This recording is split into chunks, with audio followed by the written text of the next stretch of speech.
Okay, we're holding on Daf Chof Tesh Amud Aleph, and the article that would be 2982, Masechet Sanhedrin in the Talmud Bavli, middle of the third parak, and we're dealing with witnesses. This parak has been pretty much about which kosher witnesses, which aren't, which how, and now we're going to come to the Mishnah about what is the process of accepting testimony from witnesses. What's the process of accepting testimony from witnesses? So let's start the holy Mishnah. Ketzad bodkim et ha'edim. How do we examine witnesses? How do we check if they're telling the truth or not? So first thing first. First thing, we get them into a courtroom and we scare them silly. We scare them. We tell them, we're going to see the Gemara is going to tell us what we tell them, but we scare them that if they're going to lie, it's going to be big problems for them, for the world.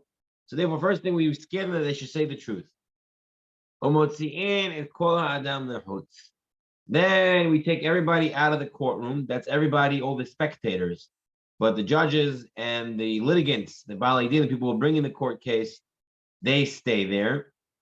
If you want to take a look at the article, note 13, he brings a version from the Rif and the Rosh, Motzi'in Otan Lechutz, and they send the witnesses out, and everyone else stays. But I think everyone else holds that everyone else leaves, all the spectators, the Dayanim stay, the judges stay, the litigants stay, and one of the witnesses is kept. And you keep the most prominent of the witnesses. He's kept in the room. But and they say to him, Amar, how do you know that this guy owes money to that guy? How do you know this? How do you know that, let's say for our sake, that Abraham owes money to Yitzchak? How do you know this? Im Amar. If he says, Hu Amar li shani hayav lo. If he says, what do you mean? How I know? Abraham told me. I was sitting with Abraham yesterday in the shul. And Abraham told me that he owes Yitzchak money. That's how I know. Ish ploni amar shehu hayav lo. Or he says, yesterday I was in the shul, wherever he was, and there was a rabbi there, big rabbi, big beard, big payot, big tzaddik, and he told me that Abraham owes Yitzchak money. The Mishnah says, Lo amar kilum. He said absolutely nothing. You have to understand why. First, let's go to the second case first. If I hear from somebody else, some rabbi told me, or somebody told me, anyone who tells somebody about somebody else, that's called Eid mipi Eid, or Edut mipi Edut, or Edut mipi Eid. It means testimony from the mouth of another one. It's not a direct testimony. You can never believe what we say in English is hearsay. Someone said something. I don't know. How do you know? There's no proof to that. Even if he's an Adam Gadol, even if he's a Hashuva person, that's why he says Ish Paloni. And it calls him Ish, an important man. Doesn't make a difference. We don't believe him. What about the other case where Avram himself says, I owe Yitzchak money? So the way Rashi explains it, Lo Yamar Klum, to Ovid Inish, the Omar Ploni Nois be Kedei Shelo Yichkuhu Asher. You know why he does this? No, Shebi, he says that people don't want to come off as being rich.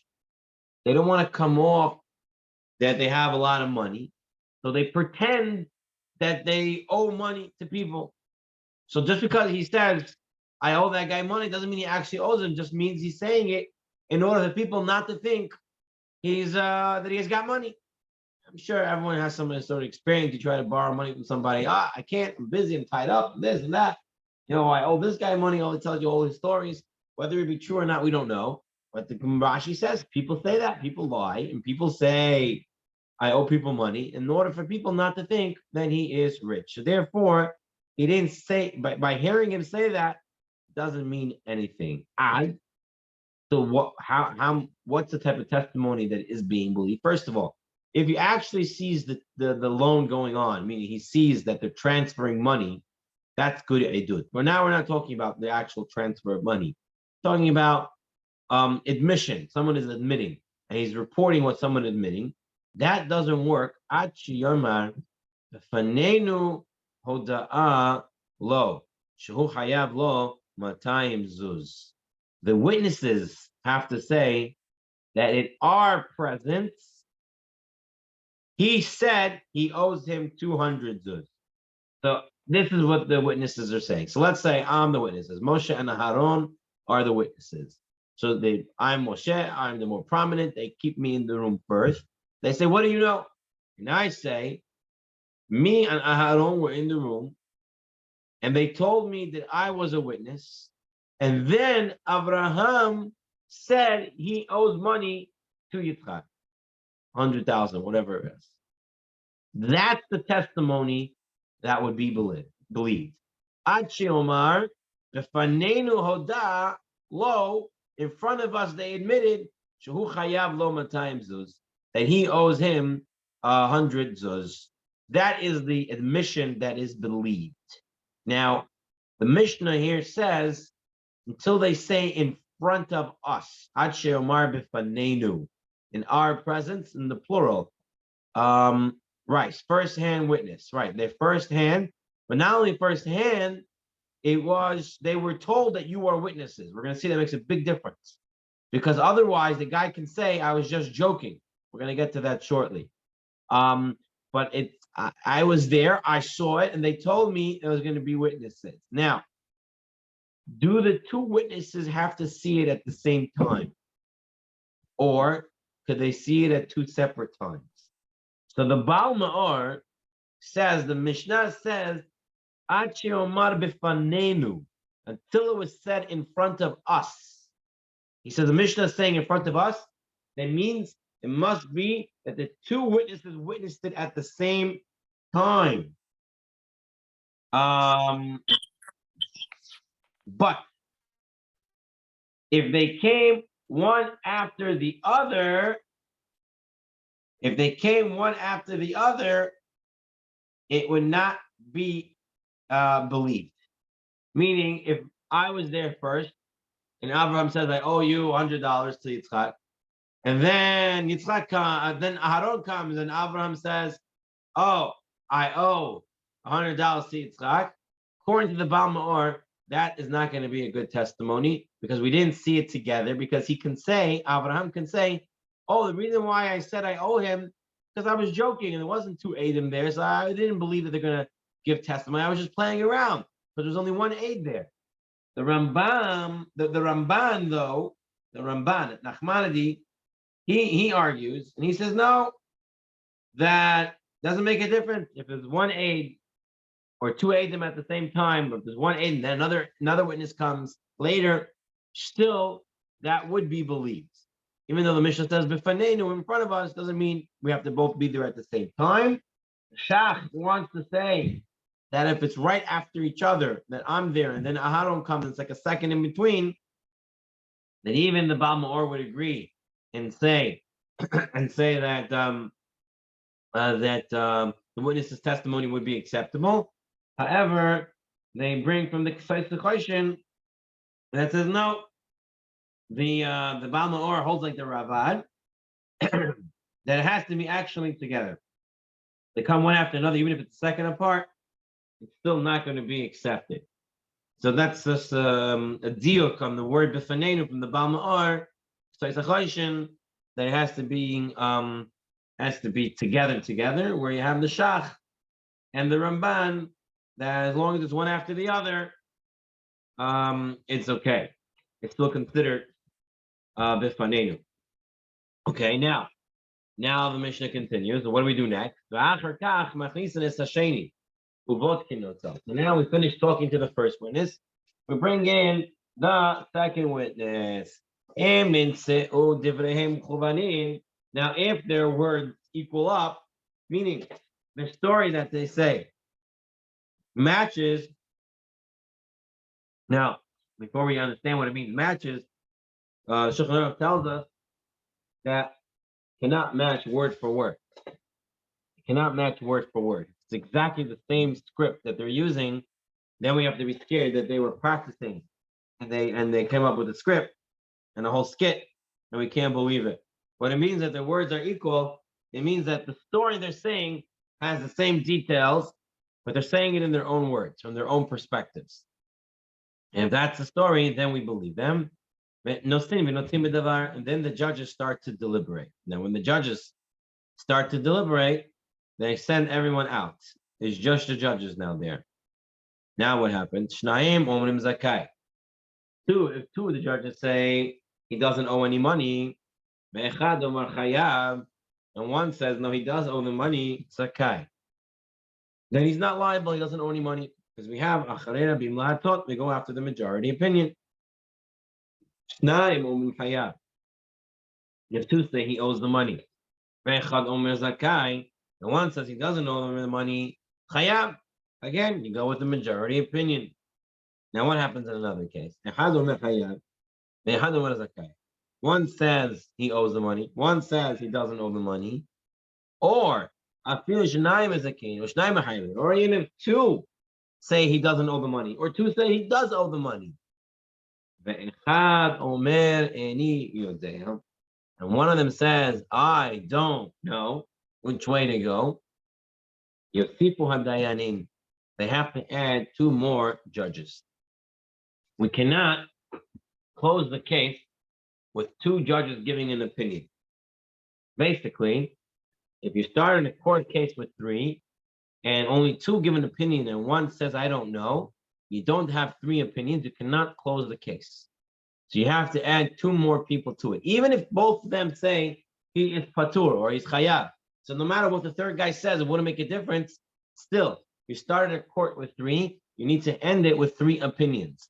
Since you don't have the third opinion, you have to add two more judges. Why have to add two more judges? Because you need to have an odd bet-din, not an even. If you add one, you get to four. So you need to have five. Now, in such a case, once you have five, as long as three of them give an opinion and two of the other ones say, we don't know, then you can close the case. As long as you have three opinions, you can close the case. Okay? So that's what happens. You see, and you add the judges. Now, gamru et hadavar. When the judges conclude and they figure out what's the din, they came up with a three opinion. They have a majority opinion. They have at least three opinions. Now they bring back the litigants, the balei din. And hagadol shebedayonin omer. Now the president of the bet din says, the most elder of the dayonim, the judges, ish ploni atazakai. So and so, you are not liable. You don't have to pay. Or ish ploni atahayam. Or say no, you are liable. You have to pay. So basically, the president of the Av Bet Din, the guy, the oldest judge, he is the one who gives the verdict. He's the one who says what the verdict is. Now, how do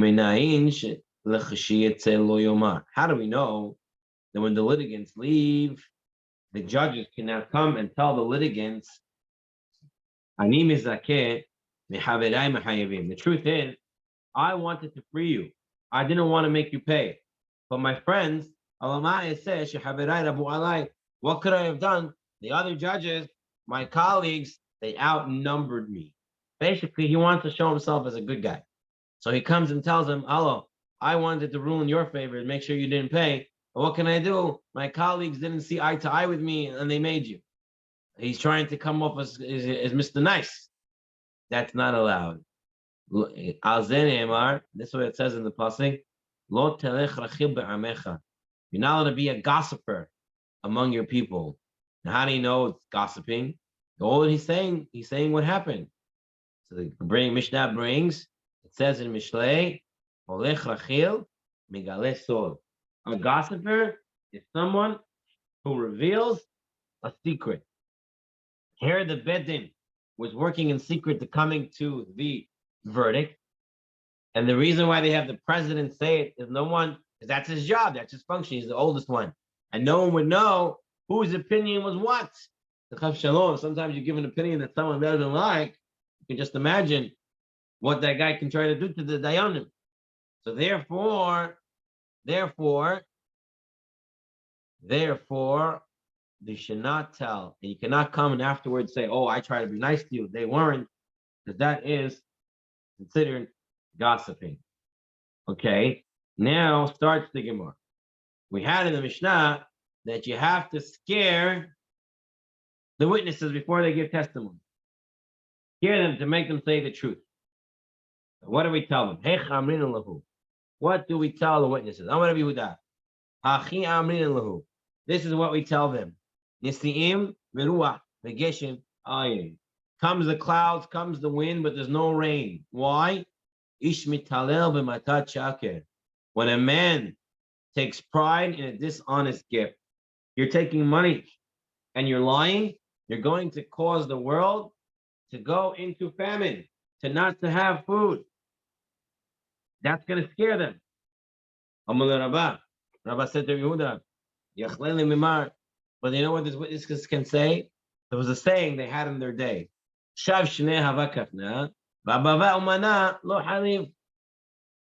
7-year famine will come, but someone who has a business won't get affected.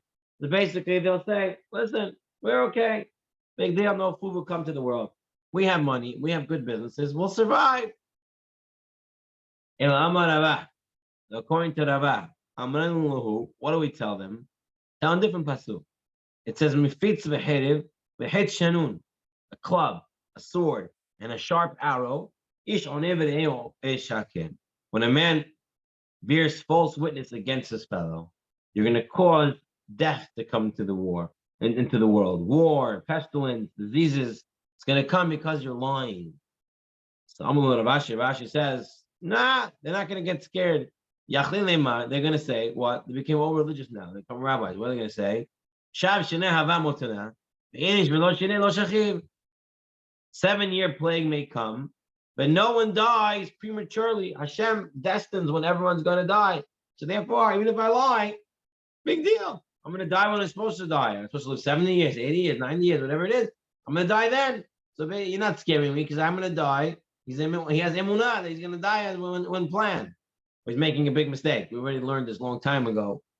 We spoke about it many times. This Gemara Chagigat Abdallah bit that it says over there that it's very possible for someone to die before his time. There was a Malach HaMavis once. He was supposed to. He sent one of his agents to go get a Miriam, and they got the wrong Miriam. Basically, they got a young school teacher instead of the older person, and they killed her. And then they said made a mistake. So we send her back. They said, no, once you take someone, you don't send it back, even if it was taken by mistake. So you can see someone can die early. The Gemara says what happened to that lady's years, Miriam's years, all those extra years. So it went to the young scholars, the Torah scholars who were supposed to die young. They get more years from people who died early who were supposed to live longer. That's what the Gemara says. So basically, this guy here is thinking, oh, I can lie, nothing's going to happen to me. Truth is, it could happen because people do die early, unfortunately, when they're not supposed to. Yes, Ephraim. As far as I remember, she made herself vulnerable. Yeah, she went next to the oven or something like that. It wasn't really vulnerable. She was just, and we don't make ourselves vulnerable. We walk into a car, it's already a vulnerable thing, all right? So it's we're always vulnerable, unfortunately. She didn't do anything that was out of the ordinary. But that's the truth. Person, I mean, hopefully the Malach HaMavis doesn't make so many mistakes all the time. But even like that, people for different averot, they can lose their lives and stuff like that. And so they're making a mistake. But again, people when they're doing averot, they always find excuses of why they shouldn't be scared. So Rashi says, you know, we have to tell them, scaring them and what will happen in the world is not going to help them. We have to tell them something else. Amarli Natan Bar Marzutra. Natan Bar Marzutra told me as follows. Amnin we tell them what? Sahade Shakre Agrehil Zile. Witnesses who lie, everybody hates them, including the people who hire them. Meaning, you think you're doing somebody a favor? You think you're doing someone a favor by lying for them? These guys who are hiring you are going to hate you even more.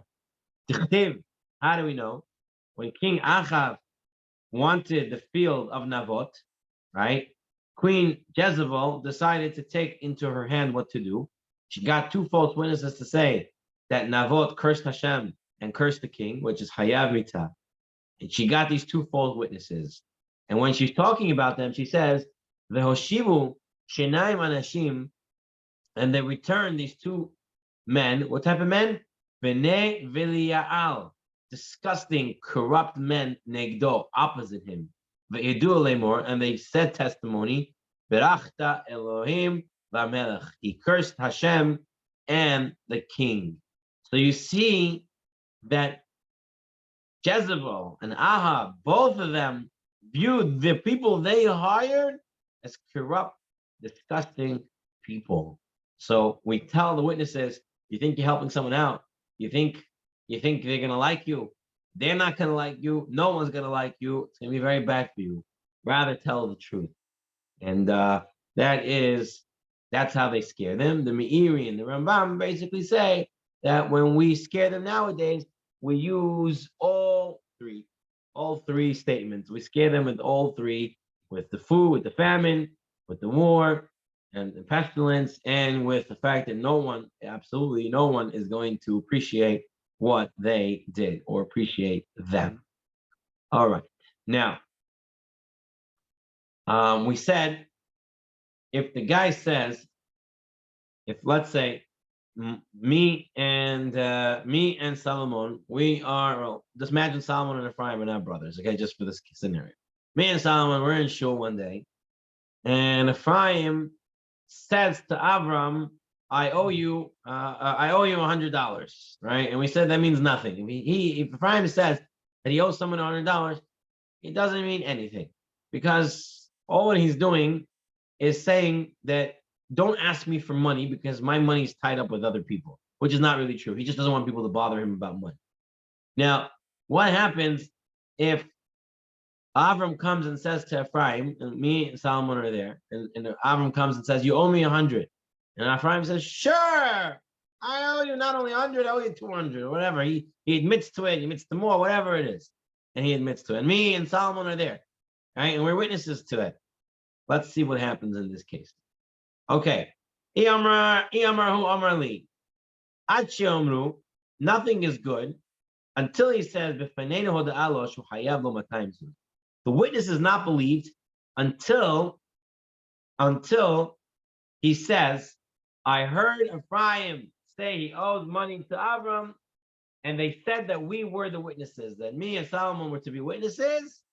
We were told to be witnesses, and now then Ephraim admitted to Avram. That's the testimony that's believed. The Messiah of Rabbi Yehuda. This is a proof to Rabbi Yehuda. The Amar Rabbi Yehuda Amar Rab Sarach Shiyomer Atem Edai. They have to tell the witnesses, you are the witnesses. Before anything can be believed, they have to be told they're going to be witnesses. Basically, you have to create a situation where the person who owes the money, Ephraim, knows that whatever he's saying is serious conversation now. Because once you have witnesses there and they say it, it's a serious thing.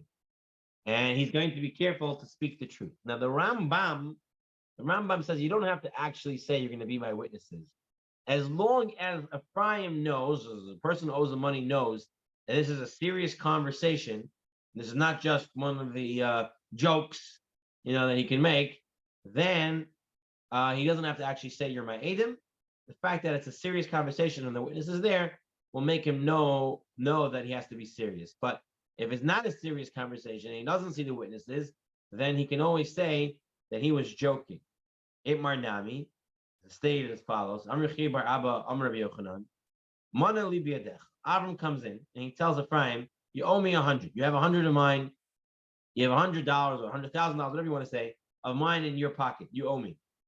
So Amar Elohim, Ephraim says, sure, of course I do. So what happens? Now me and Solomon were there. So he goes to the bed the next day. Avram goes to bed. He brings me and Solomon. And he says, tell them what you heard him say. So we say, Avram came, said, you owe me money. And he said, yes. You know what Ephraim then says? Amar, mishate ani becha. What are you talking about? Yesterday, the whole thing was a joke. What do you mean it's a joke? Yeah. I said, you came and you told me I owe you 100,000. To me, I understood that you were joking. So I joked back to you and I said, of course, I owe you $100,000. I didn't mean anything by it. It was just a joke. that you see until you say to the two Adam there that you're going to be the witnesses, the whole time he can say it was one big joke. And patur, he is patur from paying. The fact that witnesses is there makes absolutely no difference until they're designated to be witnesses, so he knows that it's a serious conversation. Otherwise, the whole thing is just one joke to him. We also learned as follows. Mana li biyadecha. If Avram comes and says, Ephraim, you owe me 100. Ephraim says, I'm like, hang, sure, I owe you, no problem. So then he goes to Betin. He brings me and Solomon. And he says, you owe me. You admitted it. We say, yeah, he said it. He says, what are you talking about? Yesterday was a whole joke. I thought you were joking with me that I owe you money. So I joked back with you. And Patur, he is Potter, below owed.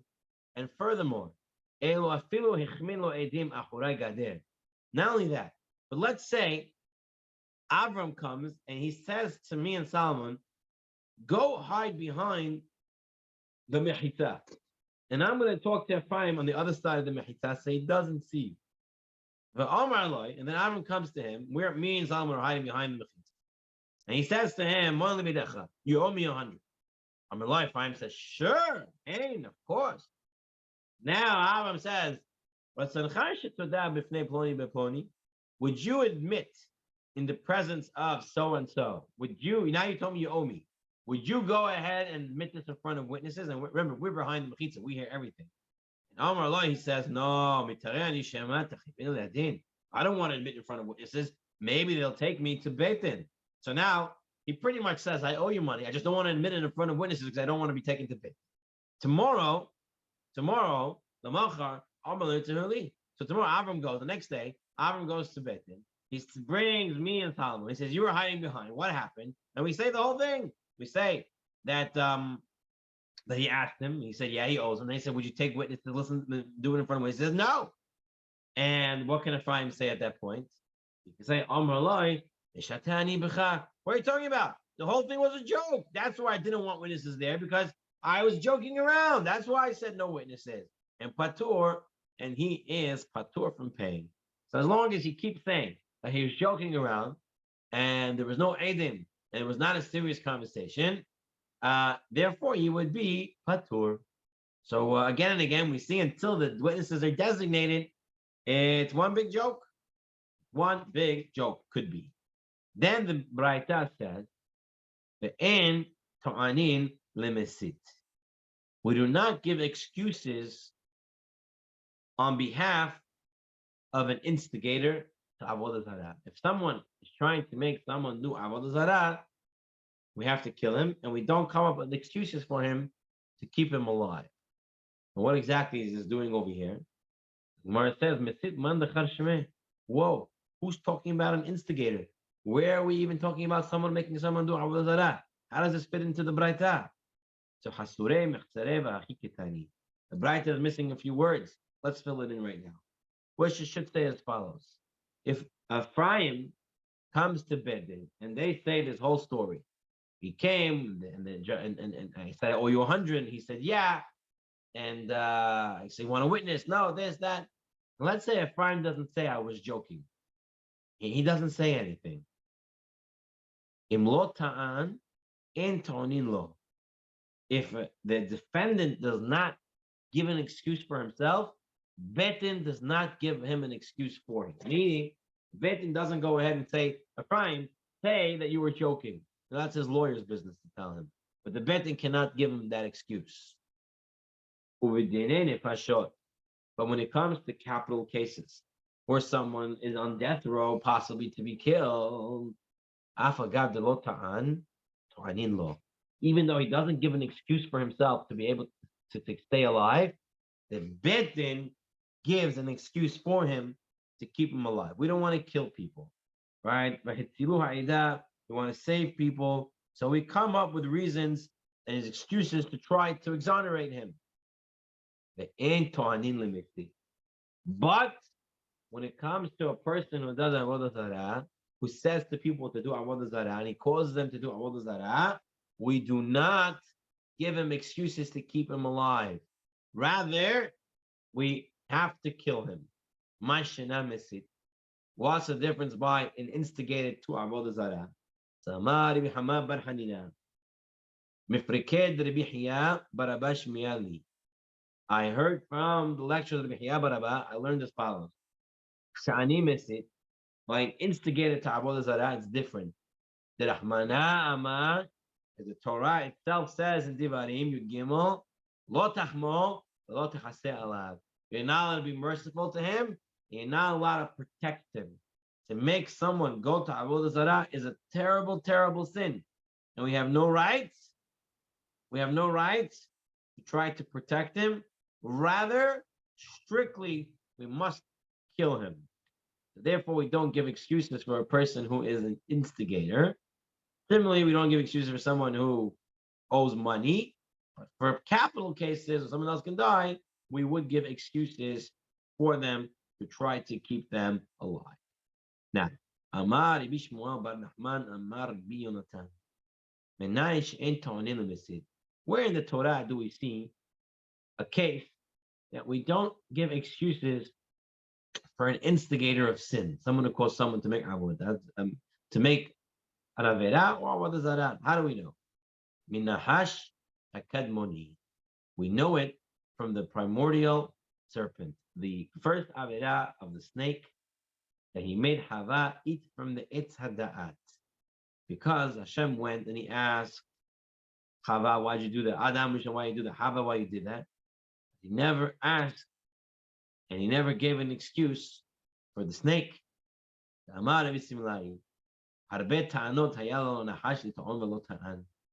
Nachash, he could have come up with many excuses why he should not be in trouble and why he didn't do anything wrong. But he didn't give himself an excuse. And why didn't HaKadosh Baruch Hu give an excuse for him? Because he was a misit, he was an instigator, and he didn't give an excuse for himself. Therefore, Hashem didn't give an excuse for him. Therefore, we see an instigator, there's no excuses.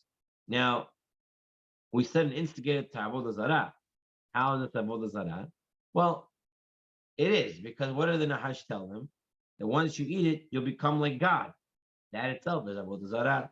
To tell someone that you can become like God, you can become your own God, that is Avodah Zarah.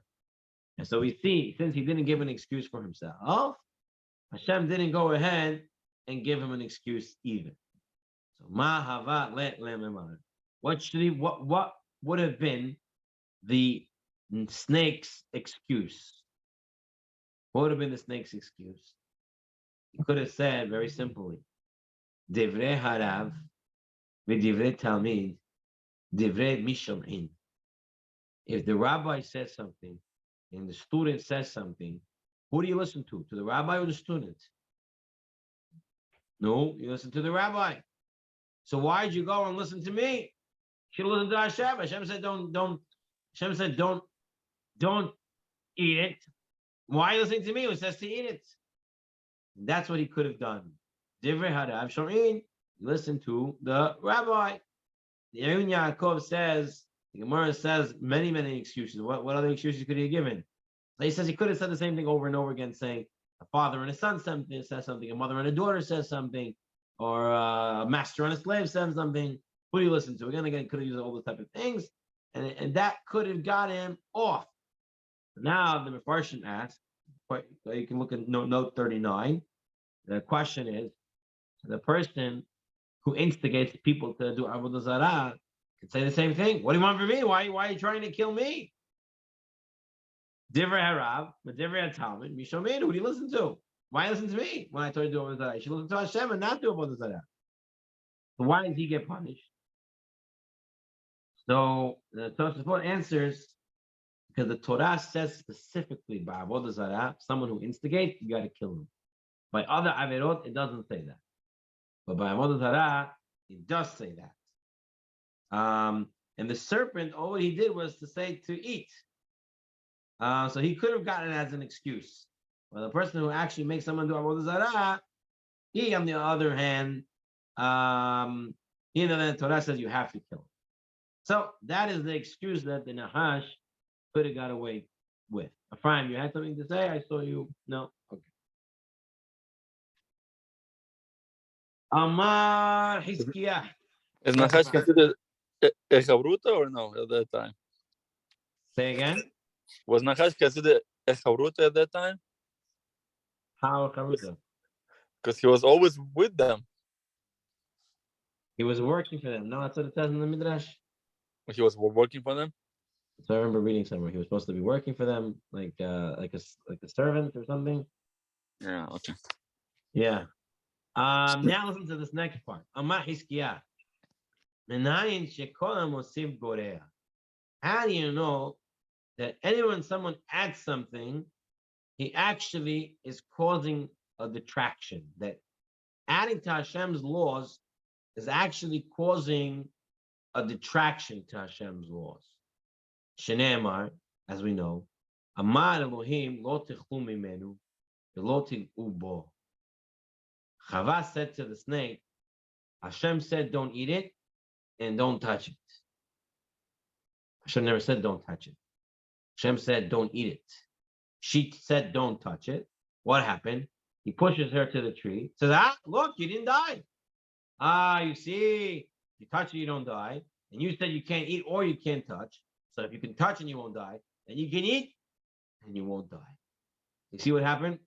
Someone added on to the halakha. Now, whether Chava added it on herself or Adam Rishon added it and told it to her, and he didn't tell her that it was an addition, it's a machloket the way the Midrashim go.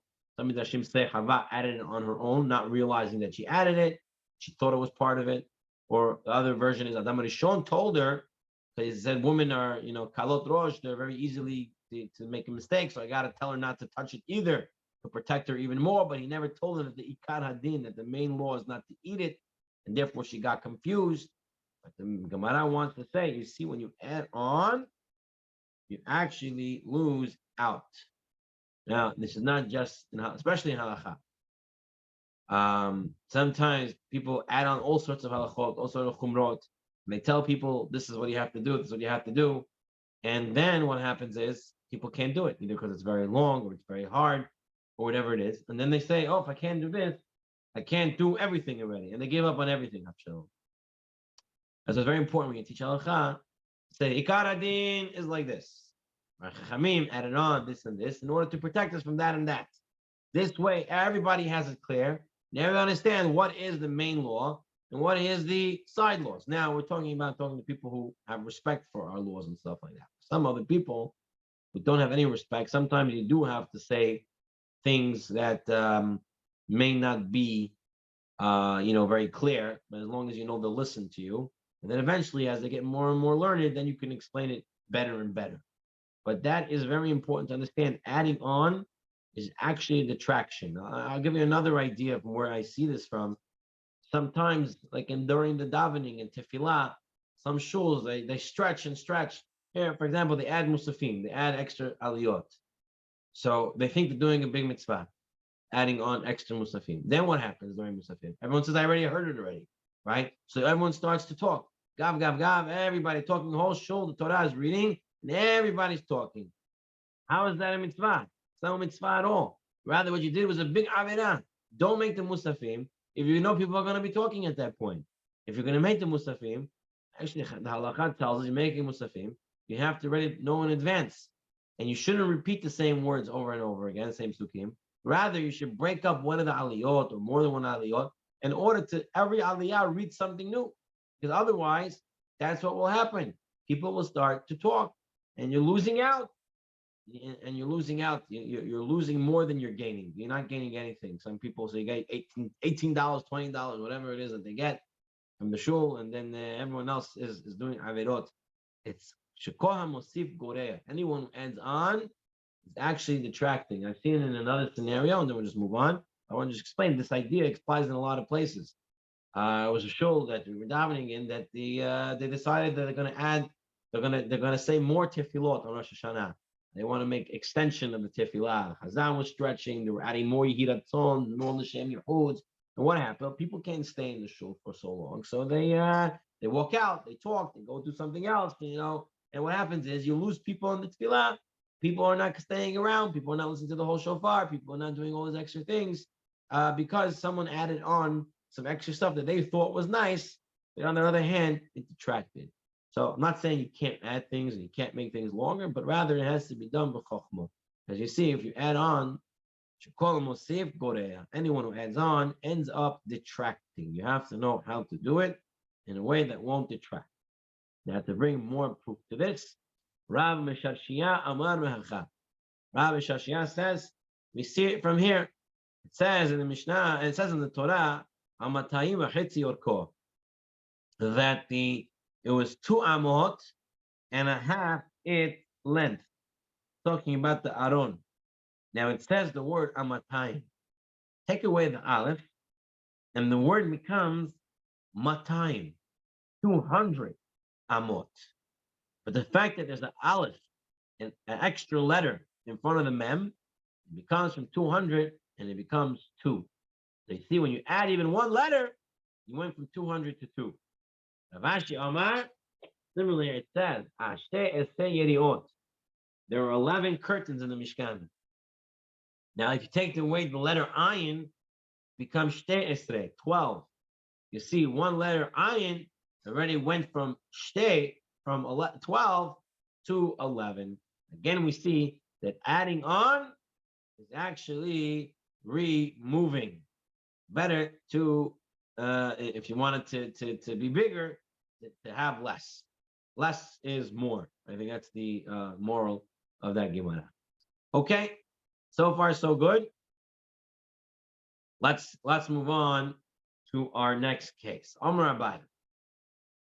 Lo shanu ela de amar meshate ani bechad.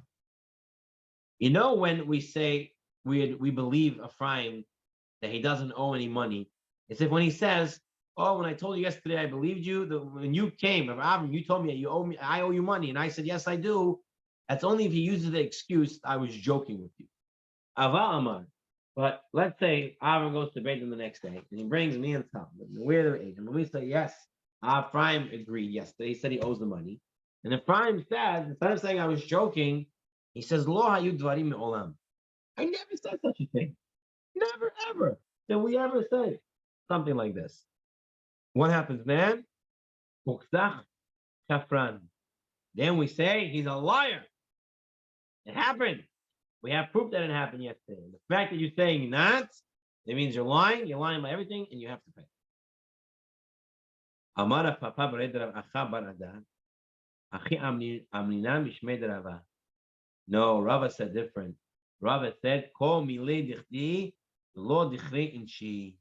Since he was joking yesterday, people don't remember unimportant conversations. Since it wasn't a real conversation to him, and it was a joking conversation, so therefore, when he says, I don't remember it, it's not that he's lying. He just doesn't remember it. It wasn't important enough for him to remember it. Therefore, the fact that he said, I don't remember it, doesn't mean he's lying. Rather, it means it was unimportant, and he is patur. He does not have to pay. Now, let's see the next Gemara. Okay, let's see. Avram wants to get the money out of Ephraim, so he gets me and Solomon to corner Ephraim in his bed, in a bedroom somewhere where there's a bed, and we're hiding behind the curtains in the room, behind the bed curtains. So Amar Liah Manet Li Biyadach. So Avram comes and tells Ephraim, "Oh, you owe me 100." So Amar Lehain. So Ephraim says, yes, I do. So Amar Eri V'Shachvi Lehevu Alach Sahadeh. Should the waking and the sleeping people be witnesses to your admission? Amar Le Lo. He says, no, not waking, not sleeping people. I don't want any witnesses. Amar Rav Kahana. Amar Le Lo.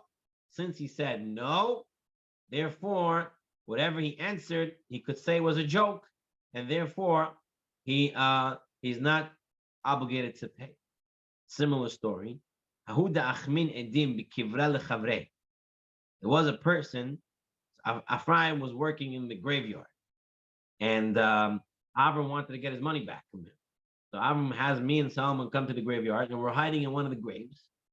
And he sees the Ephraim. He says, "You owe me money." Amar leh, manu yadecha. So Amar leh, hey, he says, "Yeah, yes, I do." He says, "Chaye umete lehevu alach sahadeh." He's trying to trick him into admitting in front of witnesses. So he says, "Should the living and the dead be witnesses for us?" If he agrees, then there's two living people who can be witnesses. So Amar leh, lo, nope. No. I don't want any living. I don't want any dead being witnesses. The fact that he said no means he didn't take the conversation seriously. You can say he was joking and he doesn't owe any money. We learn from here. Rabbi Yehuda Amarav, earlier we said, Rabbi Yehuda Amarav said, you have to say that you are going to be my witnesses.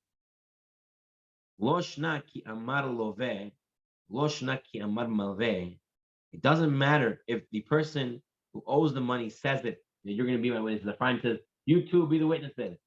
Or if Abraham says, you be, or he says, Abraham says to Ephraim, can you admit in front of witnesses? And Ephraim keeps quiet. He doesn't answer back. He doesn't say yes. He doesn't say no. Why? Because in these two past cases, the reason why the witnesses weren't believed is because Ephraim said, no, I don't want any witnesses. I don't want any waking witnesses. I don't want any sleeping witnesses. I don't want any live witnesses. I don't want any dead witnesses. He said no to the witnesses. Therefore, you couldn't believe him. Aval ishatik, but if he keeps quiet, hachinami, then we would have to take his shtika, his quietness, as admission, and he is agreeing that he owes the money. Question. Yes.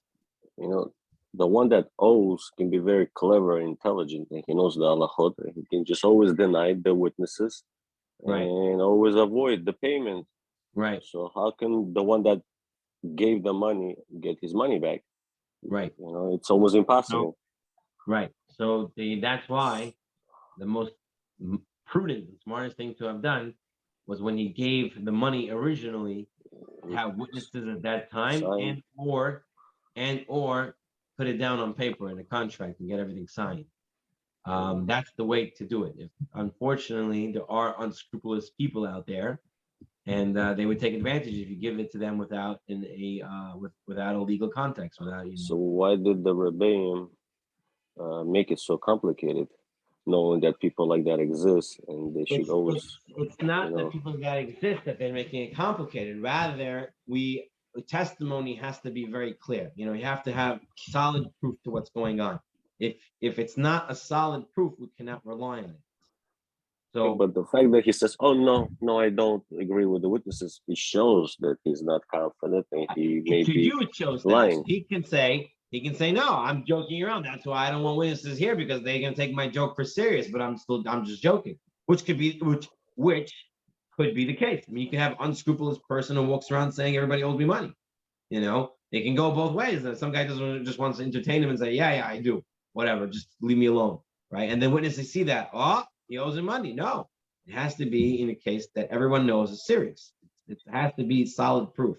It can go both ways. The problem can be both ways. That's why we're going to see in the next week, the best way is to have it in the shtar. When you have it in a shtar, in a contract, and written down, the person who gave the money has a lot more rights. He can take him to court. He can take money out of his properties. He can do things to him. Yeah, that's the smart way to do it. The Chafetz Chaim, he writes many times over. People think that they're being nice when they hire people and they say, "We'll talk about money later," or they give loans and they don't write it down. He says that is not being nice. That's actually being very bad. Why? Because eventually, most times, something's going to happen. You hire a person for the job. You didn't talk about how much. He comes up saying, I want 30,000. You say, "Oh, I only had in mind 10." And now you have a $20,000 fight about. You thought you were being nice. In the end, you're making bigger problems, bigger maflokits. It's the same thing when you borrow a loan. Think, oh, well, I trust you, or whatever like that. Yeah. And then time happens, and then there's miscommunication. Something goes wrong, and everyone's upset. You have everything written down in a contract, and that's what you have. Everyone knows what's in front. It's all face value right in front, and then you'll save yourself a lot of grief. So basically, halachically, a person is not allowed to take a loan without a star. And if he did, he made a sin, correct? And no, it's not a sin. It's not the smart thing to do. Halachically, the proper thing to do and the smart thing to do is to write everything down. So this way, everybody's on the same page. Everybody knows exactly what's happening, and everyone knows their obligations.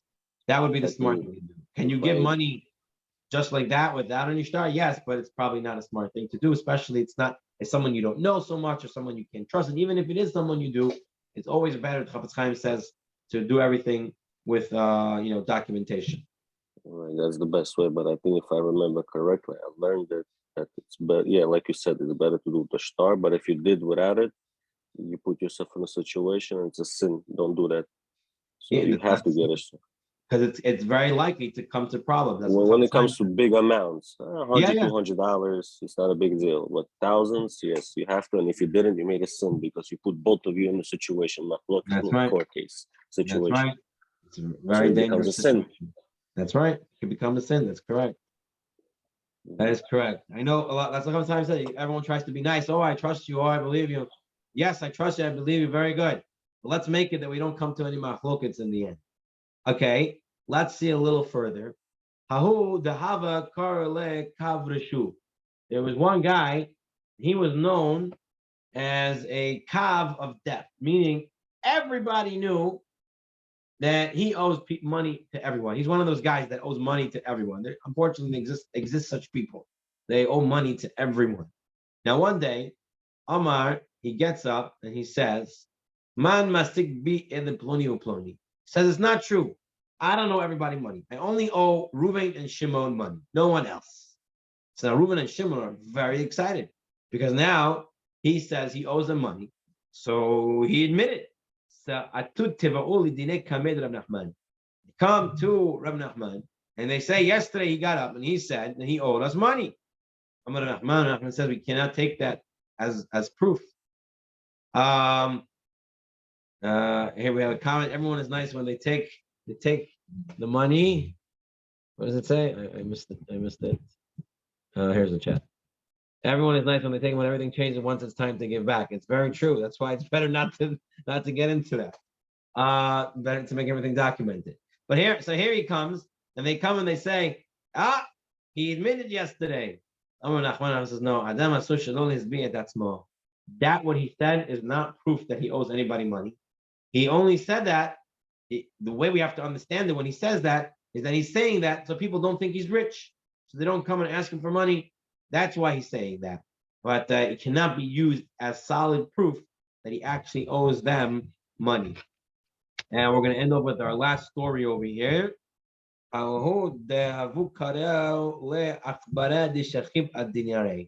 was a man who was known as a mouse who sleeps on coins.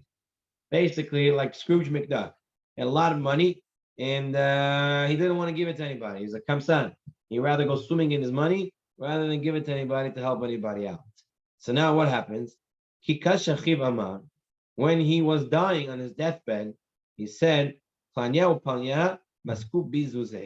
actually owe money. The old saying is you give with the hands and takes back with the feet. Running after it, I hear. He says, so-and-so have money claims against me. So he's dying, and he's admitting that he owes money to two people. After he dies, the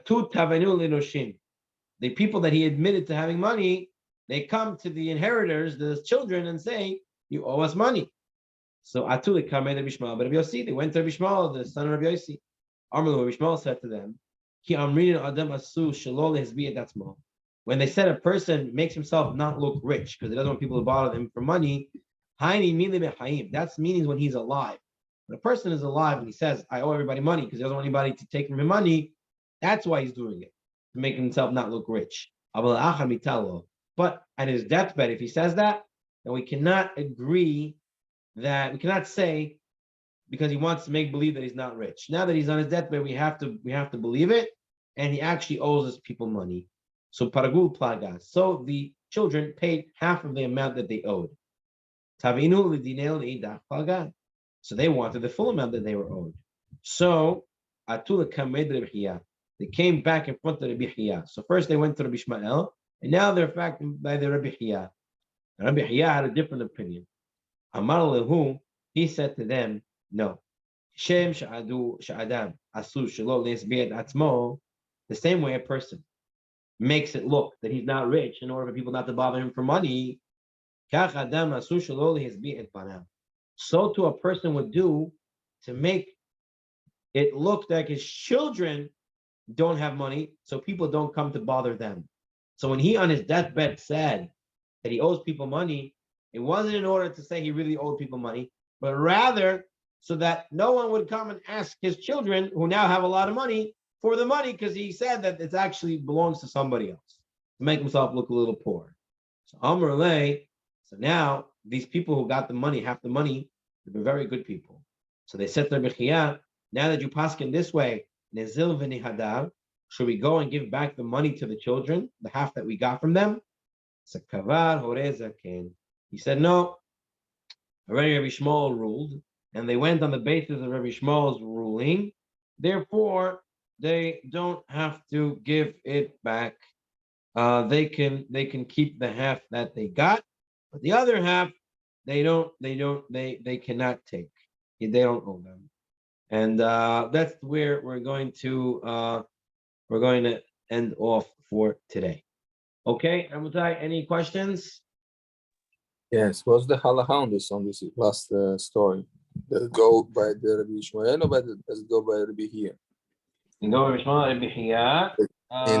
In the secular world, it goes by Rabbi Ishmael because we do believe what the person says at the time of his on the deathbed, basically. Yeah, we do, but even for what's it called, to say that he's not rich so they don't bother their children. Let's see. Over here. Even if one admits on his deathbed that he owes money, his children can claim that he did so only so that they will not appear wealthy. The halacha is like Rabbi Chiya. Wow. Yeah.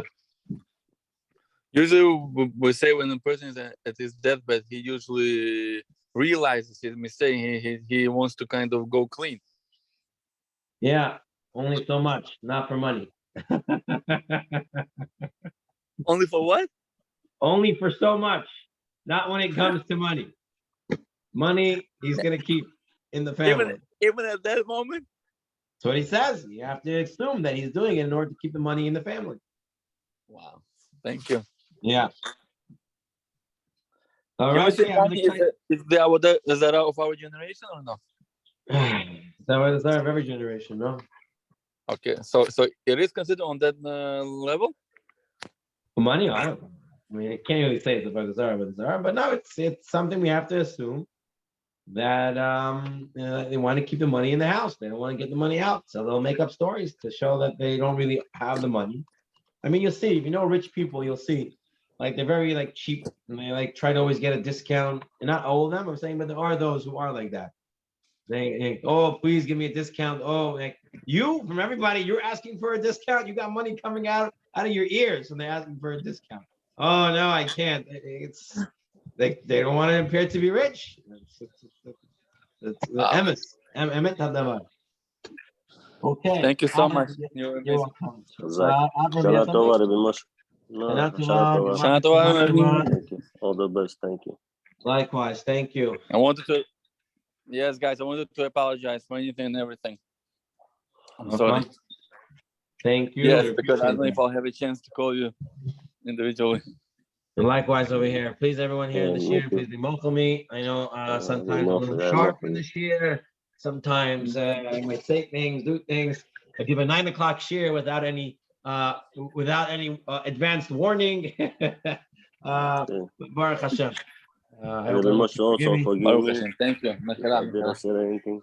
Yes, I'm uncle everyone. Avram, Solomon, Ephraim, Shkaya, thank you. Amen. All the best. Appreciate it.